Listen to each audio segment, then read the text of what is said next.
Setelah semuanya stalemate, nggak tahu gimana caranya, stres, Al-Fatih bilang, gampang, setiap masalah pasti ada solusinya.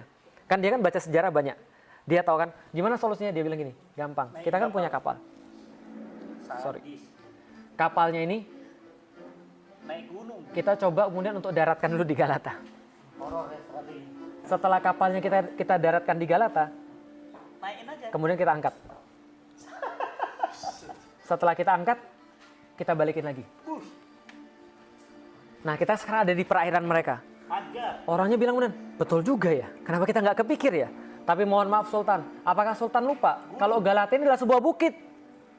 60-an meter Pak, 1,5 kilometer bawa kapal, serius nih. Lalu kemudian mereka bilang, ini nggak mungkin. Keluar quotes-nya Al-Fatih yang sangat keren banget, yang sampai sekarang masih dipajang di mana-mana.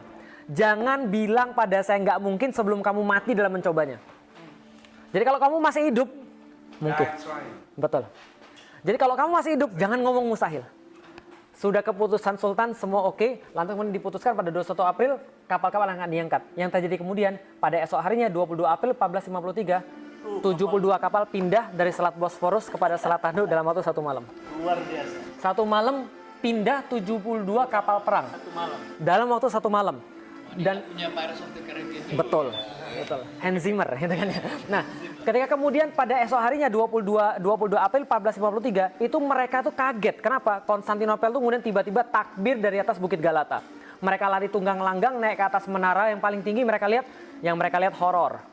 Bendera la ilaha illallah Muhammad Rasulullah itu berkibar di atas, benderanya Turki warna merah dan warna-warna yang lain. Yang pas mereka lihat ke bawah lebih stres lagi. Kapal-kapal perang masuk ke dalam wilayah mereka yang mereka rasa paling aman berubah jadi wilayah yang paling berbahaya bagi mereka. Dan kemudian mereka tetap melanjutkan perang sampai tanggal 27 Mei 1453. Hampir 2 bulan sampai Al-Fatih bisa buat lubang yang besar banget yang nggak bisa diperbaiki lagi. Setelah buat lubang yang besar banget, Al-Fatih katakan pada hari ini 27 Mei berhenti semuanya untuk berperang. Berhenti semuanya. 2 hari lagi serangan terakhir.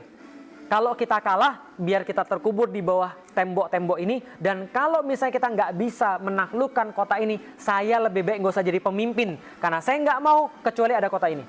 Al-Fatih bilang begitu. Lalu kemudian dia bilang, berhenti hari ini, besok pada tanggal 28 semuanya berpuasa sunnah. Jadi 28 tuh nggak ada perang. Puasa sunnah semuanya. Karena Al-Fatih tahu bahwa mereka harus mendekat pada Allah. 28, ulama-ulama turun, bicara pada setiap pasukan, bertakwa pada Allah, ingatlah kemuliaan Allah, bersihkan diri Anda, coba luruskan niat Anda, segala macam. Sampai pada tanggal 29, jam 1 dini hari, mereka bertahajud bareng-bareng. Setelah bertahajud, Al-Fatih khotbah kepada mereka dengan khotbah yang tercatat sampai dengan sekarang. Ini khotbahnya. Khotbahnya mengandung banyak sekali pembelajaran. Jika penaklukan Konstantinopel sukses, maka sabda Rasul telah